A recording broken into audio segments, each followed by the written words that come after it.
Baik, fungsi rekursif adalah fungsi yang memanggil fungsi itu sendiri dengan input yang lebih kecil atau lebih sederhana hingga kondisi yang ditentukan.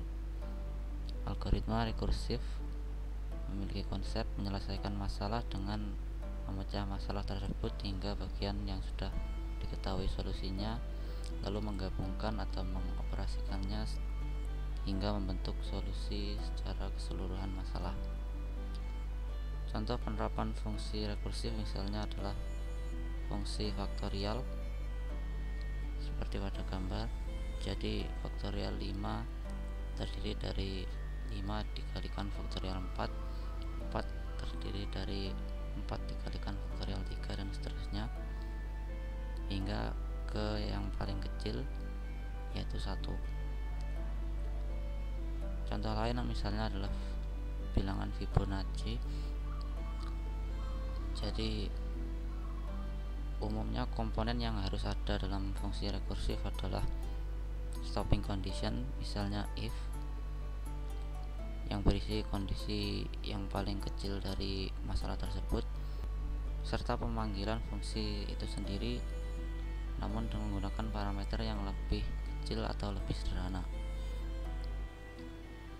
Selanjutnya algoritma Tower of Hanoi. Jadi Tower of Hanoi adalah semacam puzzle yang dimana terdapat 3 buah tower sebagai tower asal, tujuan, dan tower bantuan, serta beberapa piringan atau lebih dari satu piringan. Yang harus diselesaikan adalah cara memindahkan piringan-piringan ini dari tower asal ke tower tujuan, misalnya ke tower B atau tower C, tanpa merubah susunan piringan kecil tidak boleh berada di bawah piringan yang lebih besar. Contoh implementasinya menggunakan Python adalah sebagai berikut. Jadi fungsi yang parameternya adalah lempengan, tower asal, tower tujuan, dan tower bantuan.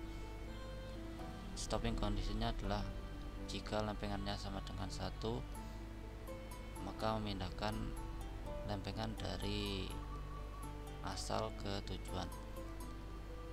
Kondisi else nya adalah atau jika lempengannya belum 1, maka lempengannya parameter fungsinya adalah lempengan dikurangi 1 dari tower asal ke tower bantuan dengan tower tujuan sebagai tower bantuan.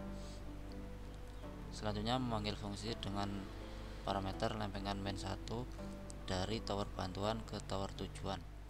Jadi output dari kode tersebut adalah sebagai berikut.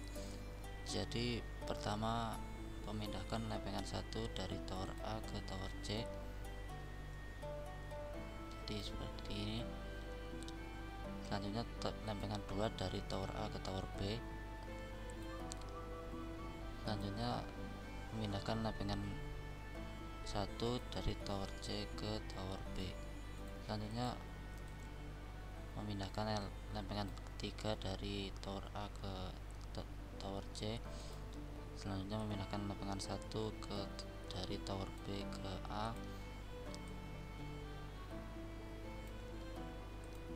Dan seterusnya hingga lempengan sudah dipindahkan secara keseluruhan.